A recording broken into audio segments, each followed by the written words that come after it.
Bienvenue à Bruxelles pour ce 292e numéro de la Faute à l'Europe. Les règles budgétaires européennes, les fameux 3% de déficit, 60% de dette publique maximum, avaient été suspendues à cause ou grâce, c'est selon, la pandémie. Eh bien, elles sont de retour, légèrement modifiées. Alors d'un côté, il y a ceux qui disent « mais c'est pas le moment de se serrer la ceinture, il faut investir dans la défense, quand on voit ce qui se passe à nos portes en Ukraine, il faut investir dans la transition verte pour lutter contre le réchauffement climatique, il faut investir dans le social ». Et puis de l'autre côté, eh bien, il y a ceux qui montrent les chiffres. La dette de la France a explosé avec les subventions massives et la politique du quoi qu'il en coûte. Ça allait à peu près tant que les taux d'intérêt étaient faibles, mais c'est plus le cas. L'an dernier, la France a dû payer 39 milliards d'euros d'intérêts de la dette. Et selon les prévisions, dans 3 ans, à cause de la hausse des taux, il faudra débourser 74 milliards juste pour payer les intérêts. Alors on parlait de défense, c'est un peu comme si la France donnait 20 porte-avions chaque année à ses créanciers. Alors c'est difficilement tenable. Bercy a annoncé qu'il faudrait trouver 10 milliards d'euros d'économies à faire cette année. Notre invité du jour se représente aux Européennes sous la bannière communiste. Bonjour Emmanuel Morel. Bonjour. Vous créez... C'est pas que la bannière communiste, il y a plusieurs partis de gauche, il y a plein de représentants du monde du travail, des syndicalistes. C'est une liste de Rassemblement. Très bien. Voilà, je donc, précise. Emmanuel Morel, Mais vous êtes communiste a priori? Pas du tout. Moi, j'ai toujours été un militant républicain et socialiste. Il se trouve que je suis en accord avec Desfontaines et Roussel sur les questions européennes et aussi les questions françaises. Voilà. Très bien. Donc déjà, ce point-là est clair. Voilà. Maintenant, on va parler des règles budgétaires. Est-ce que vous craignez, en un mot pour ouvrir l'émission, un retour de politique d'austérité en Europe? Non seulement je le crains, mais on en prend le chemin.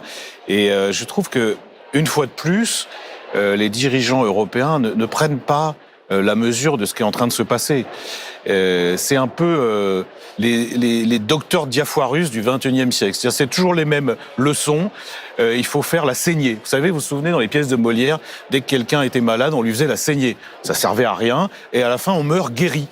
C'est un peu la même chose, c'est-à-dire que leur inconscient reprend le dessus en dépit de tout ce qu'on a traversé, le Covid, la nécessité d'investir, vous l'avez dit, la transition écologique, la crise sociale, non, il faut un retour à la logique d'austérité.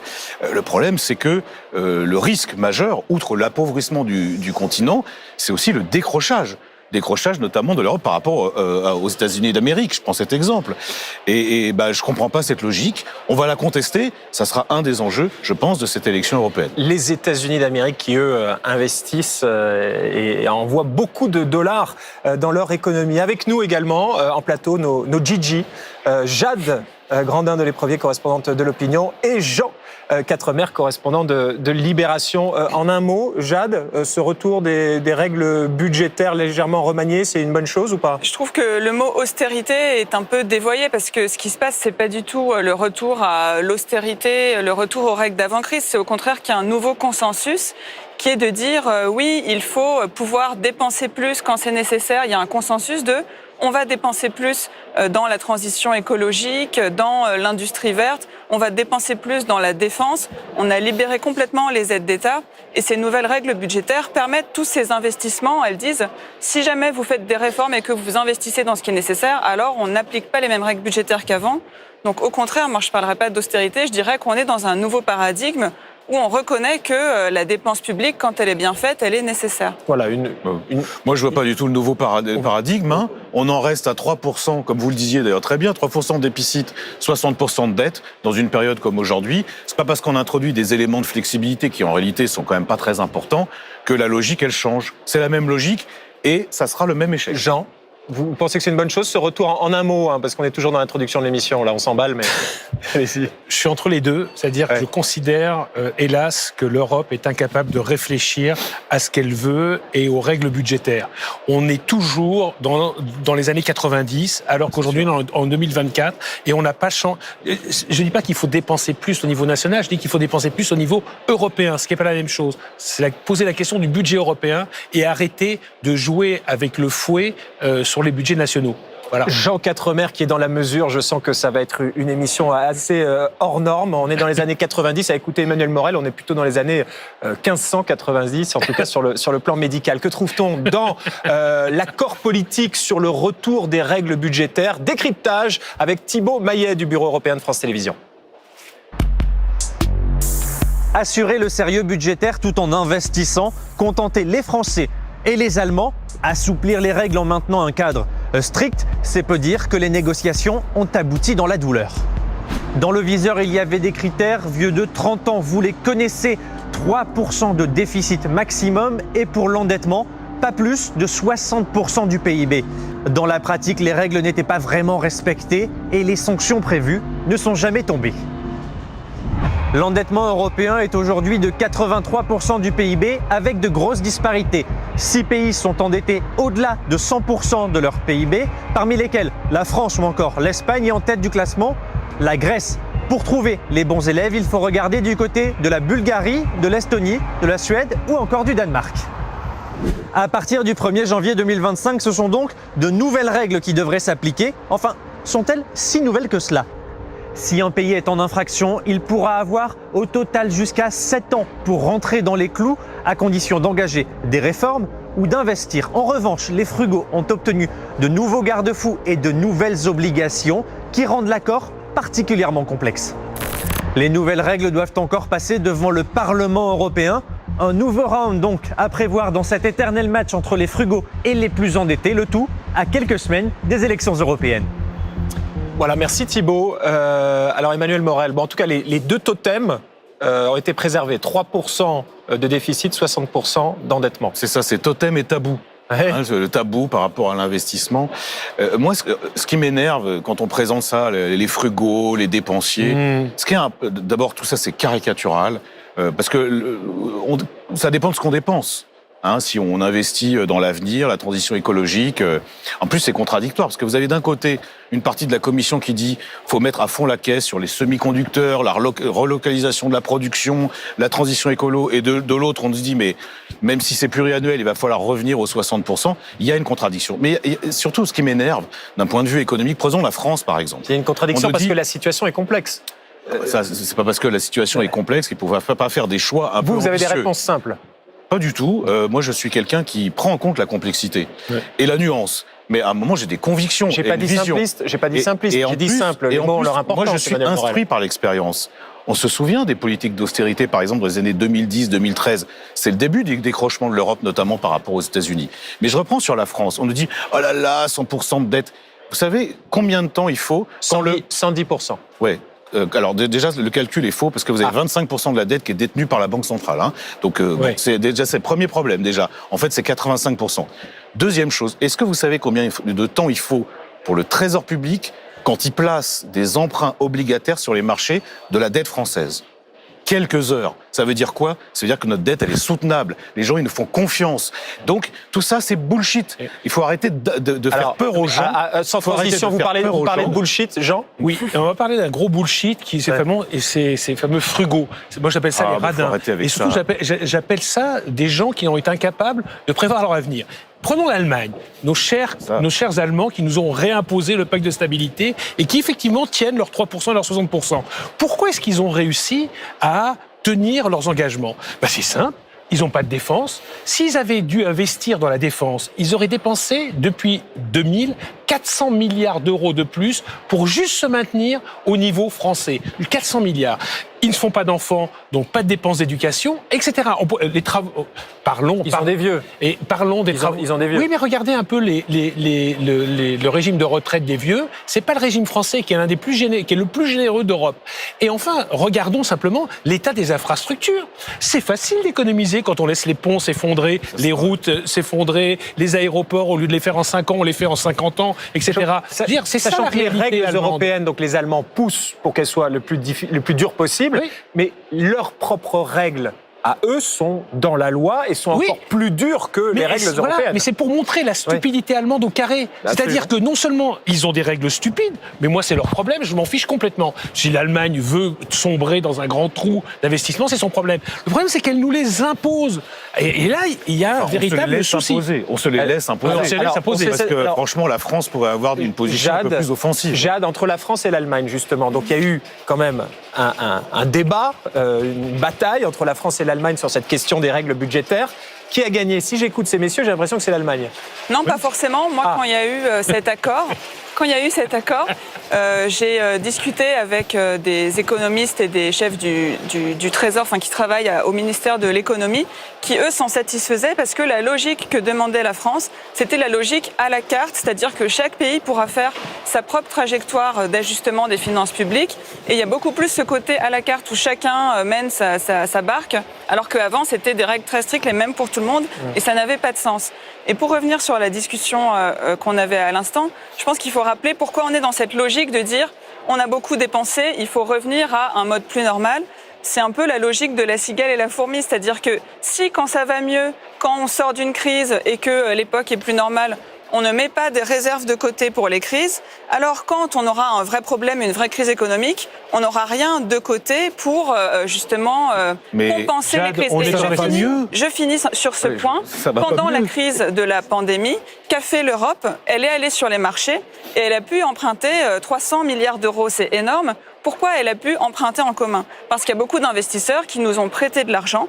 Pourquoi les gens nous prêtent? Parce qu'on est crédible, parce que on mène économiquement notre barque en Europe en disant bon bah quand ça va mieux, on va un peu remettre des règles dans tout ça. Et donc c'est utile quand ça va mieux de revenir à des règles un peu plus normales, parce que quand ça ira mal, on sera crédible pour dire bah maintenant donnez-nous de l'argent. Ce dont on parle, c'est de l'argent public. Et ça, c'est ce que disent les Allemands. Christian Lindner, le ministre des Finances allemand, a priori quand même très orthodoxe, lui, il dit l'Europe ne souffre pas d'un manque d'investissement public, mais d'investissement privé. Ah bah oui. Donc, est-ce que le rôle finalement de l'Europe et des différents gouvernements, c'est pas de créer les conditions pour que, comme aux États-Unis ou autres, ce soit les entreprises, ce soit les investisseurs qui parient. Mais vous avez vu comment ils font aux États-Unis. Le plan Biden, Inflation Reduction Act, c'est un soutien aux entreprises privées, mais avec des aides d'État, avec des mesures protectionnistes, avec un soutien de crédit d'impôt. Exact. Alors, on peut faire tout ça, mais on le fait pas. Et puis là où j'ai un vrai désaccord avec Madame Grandin de l'Éprevier, c'est que moi, je suis pas contre, quand on est dans une phase de croissance, de mettre de l'argent de côté. Ça, c'est vertueux, je suis d'accord. Mais on est au contraire dans une phase, 1, de récession pour beaucoup de pays de la zone euro, 2, de crise majeure. Crise sociale, il faut voir l'appauvrissement quand même, c'est une réalité. Crise écologique, il faut investir à fond la caisse, parce qu'il y a la concurrence. Je vais vous prendre un exemple. Si vous investissez pas aujourd'hui dans les panneaux solaires, si vous mettez pas des mesures un peu protectionnistes, c'est simple. Dans 2 ans, il n'y a plus d'industrie du tout européenne du photovoltaïque, c'est que des Chinois. Idem pour la voiture électrique. On vote des textes ici, on dit qu'il faut la voiture électrique à fond la caisse pour 2035. Mais s'il n'y a pas du soutien public massif et des mesures de protection de l'industrie automobile européenne, mais demain, ça sera que des voitures chinoises. Mais il y a du soutien public massif maintenant. Mais non, aujourd'hui, c'est très faible. La Commission européenne autorise les aides d'État. Les aides d'État, 50% c'est pour les Allemands, parce que eux, ils sont vertueux, mais quand ça les arrange. 20% pour la France, mais il en faut beaucoup plus, d'autant plus que dans les commissaires, vous avez un débat. Il y a ceux qui disent les aides d'État, ok, faut continuer, et d'autres qui disent faut revenir à la normale. C'est un vrai débat. Une petite précision sur les Allemands, de dire qu'ils sont des grands donneurs de leçons. Même chose, il y a un excédent de capitaux en Allemagne. La balance des paiements allemands est excédentaire. Donc, effectivement, par exemple, la Californie est excédentaire. Elle investit où son argent? Les entreprises investissent où? Aux États-Unis. Normal. Où est-ce que les Allemands investissent leur excédent de capitaux? En Italie? En France, en Espagne, au Portugal? Non, ils investissent aux États-Unis et en Chine. Donc moi, Monsieur Lindner, je l'entends bien, mais il faudrait peut-être qu'il s'adresse à ses propres entreprises, à ses propres banques en disant mais dites donc, vous allez arrêter d'investir aux États-Unis et en Chine et vous allez investir en Europe parce que c'est notre avenir qui en dépend. Donc Jean, voilà des éléments de langage que vous pouvez suggérer à Bruno Le Maire quand ils discutent tous les deux. Ça ne doit pas toujours être facile. On va écouter maintenant un grec. C'est un membre de Syriza, c'est le parti très à gauche d'Alexis Tsipras, ex-premier ministre grec, qui a dû gérer la terrible crise financière à partir de 2008. Et autant dire que ce sont des règles, les règles budgétaires dont les Grecs se souviennent. Voici ce que pense Stelios Kouloglou du retour des règles budgétaires. Ça veut dire que l'austérité revient encore une fois. C'est pas si grave peut-être comme c'était le cas pendant la grande crise économique, mais quand même, je pense que c'est pas la recette ni pour l'économie européenne, ni pour la politique européenne.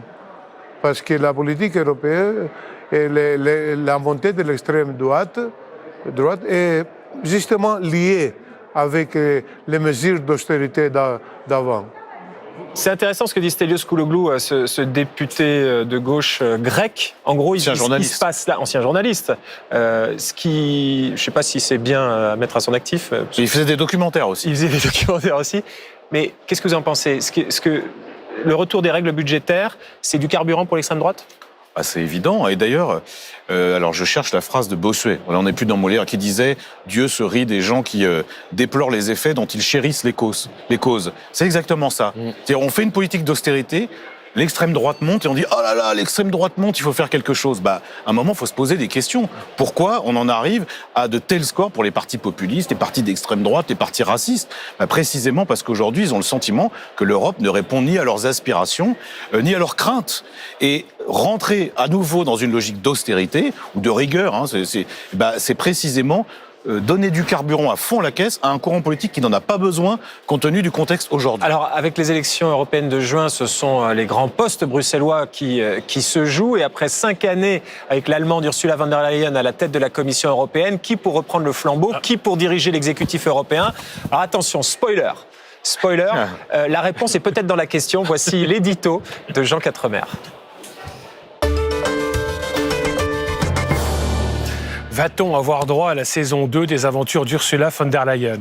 À 65 ans, la présidente sortante de la Commission européenne en rêve. L'ancienne ministre de la Défense d'Angela Merkel a déclaré lundi à Berlin qu'elle souhaitait être renommée afin de poursuivre ses aventures jusqu'en 2029. Pourtant, on ne peut pas dire qu'elle suscite l'enthousiasme. Personne n'est ainsi capable de dire, après 5 ans de pouvoir, quelles sont les ambitions de von der Leyen pour l'Europe, alors même qu'elle va s'élargir à 36 États. Le fait qu'elle évite soigneusement les médias et les citoyens, se contentant de poster sur les réseaux de courtes vidéos sur les sujets du moment, explique que personne n'ait pu lui poser la question. Surtout, elle n'a jamais été à l'origine du mouvement, préférant se comporter en secrétaire général du Conseil européen des chefs d'État et de gouvernement. C'est un choix qui plaît aux États, mais ce n'est pas son rôle. Ainsi, elle est restée l'arme au pied lorsqu'en 2020, les États, cédant à la panique, ont rétabli les frontières intérieures, menaçant de faire exploser le marché unique jusqu'à ce que Paris tape du poing sur la table. De même, elle ne voulait pas entendre parler d'emprunt européen post-Covid, de réforme du marché de l'énergie ou encore de sanctuarisation du nucléaire, des dossiers elle aurait pu prendre le leadership. Elle a attendu que les 27 prennent les décisions pour les mettre en œuvre. Elle a aussi beaucoup agacé, notamment à Paris, où on lui reproche son atlantisme frénétique qui l'a conduit à faire trop de concessions à Washington, ou ses sorties hasardeuses sur la scène internationale. Pour couronner le tout, Ursula von der Leyen a un fonctionnement à la limite de la paranoïa. Elle décide de tout en ne s'appuyant que sur une petite équipe entièrement germanique, et elle a réussi à se fâcher avec tous ceux qui pourraient lui faire de l'ombre. En dépit de ses défauts, il fait peu de doute que les 27 la renommeront au lendemain des élections de juin, aucun gouvernement n'ayant sous la main un candidat crédible susceptible de réunir une majorité qualifiée. Autrement dit, ce sera le plus petit dénominateur commun qui l'emportera, d'autant qu'il est déjà en place. Vielen Dank, Herr Quatremer. Jade, sitzen Sie bitte. Je me perds, attention, je vais trop loin. Jade, Ursula von der Leyen, a priori, tout le monde ne la déteste pas quand même, et elle a quand même un bilan. Dans la gestion de crise notamment. Oui, je trouve que Jean Quatremer va un peu loin, et d'ailleurs c'est le seul avec Viktor Orban à critiquer publiquement Ursula von der Leyen, puisque parmi les chefs d'État européens, en fait, sauf le Premier ministre hongrois, personne ne critique publiquement Ursula von der Leyen, et ces dernières années, elle a su se rendre régulièrement dans les capitales européennes, rencontrer Olaf Scholz et Emmanuel Macron, dont le soutien sera capital pour sa réélection. Elle a su montrer qu'elle distribuait les chèques du plan de relance européen, qu'elle obtenait des réformes de la Hongrie sur l'état de droit. Et même si on peut lui reprocher, beaucoup lui reprochent son manque de vision politique à long terme, il faut reconnaître qu'elle a pu gérer les crises. C'est-à-dire qu'elle a dû affronter 3 crises. Juste après le début de son mandat, c'était la pandémie, ensuite la crise énergétique et la guerre en Ukraine. Et on voit que l'Europe est sortie renforcée de ces crises. Donc c'est difficile quand même de ne pas mettre à son actif cette capacité de gestion de crise. Et on peut penser que ça sera encore utile dans les années à venir, puisque chaque année, il y a des nouvelles crises qui arrivent. Emmanuel Morel sur Ursula von der Leyen. D'abord, faut être honnête, hein, sa réponse aux crises, c'est pas Madame von der Leyen, c'est le Conseil, c'est les chefs d'État et le gouvernement. D'ailleurs, elle n'est jamais à l'initiative et souvent même, elle est contre. Par exemple, l'emprunt européen commun, elle était contre. Hein. C'est les chefs d'État qui lui ont imposé. Elle manque singulièrement de vision. Vous avez raison. D'ailleurs, elle dit l'Europe à 36, mais on ne sait pas comment ça va faire, on ne sait pas pourquoi faire. Bon, au-delà de ça, moi, ce que je lui reproche, en effet, son atlantisme échevelé, c'est-à-dire que vraiment, en ce moment, d'ailleurs, personne n'en parle. Il y a une sorte de sommet informel, le Trade and Technology Council, avec les États-Unis. On parle de quoi? Protection des données, économie numérique, transfert de technologie. Il n'y a pas de mandat du Parlement, et elle fait ça tranquillement, parce qu'elle est incroyablement alignée sur Washington. Manque de transparence aussi, hein. Parce qu'il n'y a pas que sa façon de fonctionner, son opacité, dont tous les commissaires parlent en privé.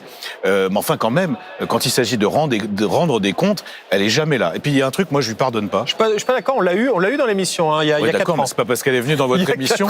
C'est pas parce qu'elle est venue dans votre émission qu'elle est transparente, notamment par rapport aux parlementaires.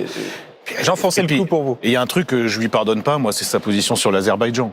Il y a un moment où on a un conflit dur avec les Arméniens, un gouvernement qui est hyper belliqueux, elle va en grande pompe signer un accord gazier avec un pays que, par ailleurs, que les États membres condamnaient. Bon voilà, franchement, plus petit dénominateur commun peut-être. Là où, à mon avis, vous êtes très optimiste, c'est qu'il y a quand même un vote, hein, pour la présidence de la Commission. La dernière fois, je crois qu'elle avait quelques voix. 9 voix. Un vote du Parlement. Que ça sera encore moins facile pour elle. Un vote du Parlement européen. Parce que les chefs d'État sont pas enthousiastes, mais alors les parlementaires encore moins. Alors, autre point dans l'actualité, c'est toujours la guerre en Ukraine. Elle a été déclenchée il y a 2 ans, quasiment jour pour jour. Emmanuel Morel, écoutez ce qu'a à dire Bernard Guetta, le député européen Renew, ici à la tribune du Parlement. Et vous nous dites après si vous pouvez être d'accord avec quelqu'un, membre du parti d'Emmanuel Macron. Ça m'arrive, hein.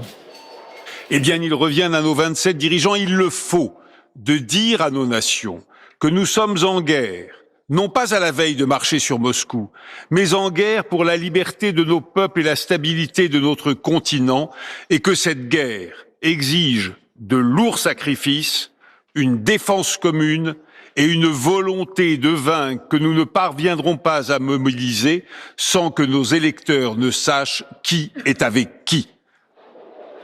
Alors, vous, vos électeurs, ils savent. Moi, vous êtes avec qui? Qu'est-ce que ça veut dire, ça, franchement? Moi, cette rhétorique un peu churchillienne, parfois, ça me gêne, parce que d'un point de vue juridique, concret, nous ne sommes pas en guerre. La France n'est pas en guerre avec la Russie. Elle est vigilante, elle voit bien qu'il y a des menaces, elle aide les Ukrainiens d'un point de vue financier, d'un point de vue humanitaire, d'un point de vue militaire. Il y a eu un accord de sécurité signé à Paris il y a quelques jours, mais je me méfie quand même de ces envolées. Je connais Bernard Guetta, il adore ça, et d'ailleurs c'est pour ça qu'on l'aime. Mais enfin, faut faire gaffe quand même, hein. Là, on est sur un terrain très mouvant, très dangereux. Chaque mot compte, et je crois que le mieux, c'est à la fois la rationalité, la modération dans son expression, mais la détermination. D'abord, 1, à ce qu'on aide l'Ukraine, 2, à ce que l'Europe se pose les bonnes questions, parce que la bonne question, c'est quoi? On voit ce que raconte Trump sur l'OTAN. La bonne question, c'est est-ce qu'on va continuer encore longtemps à dépendre d'un point de vue militaire et stratégique des États-Unis? Est-ce qu'il n'est pas temps de faire vivre cette autonomie stratégique au niveau européen qu'on appelle de nos voeux depuis longtemps? On est vraiment au milieu du gué. Et c'est ces questions-là très importantes qu'il faut qu'on pose, et qu'on pose aussi aux citoyens. Parce que moi, il y a quelque chose qui me sidère quand même, notamment en France, où vraiment la tradition parlementaire se perd de plus en plus, c'est qu'on a cet accord de sécurité. Ça serait bien que le Parlement en débatte. Ça serait bien qu'il y ait des vrais débats sérieux, importants, devant les citoyens, par rapport à des questions. La guerre et la paix, c'est quand même les sujets les plus sérieux qui soient. Jade. Lorsqu'il y a eu des résolutions votées au Parlement européen pour condamner l'agression russe, pour appeler à des mesures fortes contre la Russie, certains membres de la gauche ne les ont pas votées. Et c'est vrai que parfois certains reprochent aux partis les plus à gauche d'être pro-russes parce que historiquement ils sont anti-militaristes, anti-OTAN. Et donc leurs positions ont parfois été assimilées à des positions pro-russes et pas assez en défense de l'Ukraine. Donc c'est assez intéressant de voir qu'au final, le reproche des pro-russes n'est pas que formé à l'extrême droite, il est aussi formé à l'extrême gauche. Mais pro-russe de quoi ? Moi, je suis interdit de territoire russe parce que j'ai voté la résolution de soutien à l'Ukraine. Donc, faut arrêter avec ça. Et pas LFI. Non, mais LFI. moi, franchement, et dans la nuance apportée par Jade, enfin, entre pro-OTAN et anti-OTAN et anti-militariste, vous êtes anti-OTAN mais pro-militariste ? j'ai toujours été partisan qu'on ait une défense digne de ce nom. Je rappelle que la France, bien qu'elle n'est pas en guerre, et il n'y a pas de question d'économie de guerre, son budget de la défense en 89, c'était François Mitterrand, 3,5% du PIB. Aujourd'hui, on est à 1,9%. Bah ça, c'est des questions sérieuses qu'on doit mettre dans le débat public. Et moi, j'ai pas peur. Mais si le débat, c'est pro-russe, pro-OTAN, pro-Poutine, alors là, franchement, c'est pas sérieux. Merci Emmanuel Morel, Merci à vous. Candidat aux européennes le 9 juin. Vous êtes 3e sur la liste. La liste des Fontaines, ouais. Voilà. Merci d'avoir été notre invité. Merci Jacques Merci Grandin de l'Éprevier de l'Opinion et Jean Quatremer de Libération. Cette émission a été préparée par Paul Germain, produite par Alexandre Rougier, réalisée par Pascal Simard avec tout son orchestre. On se retrouve la semaine prochaine pour un nouveau numéro de La Faute à l'Europe.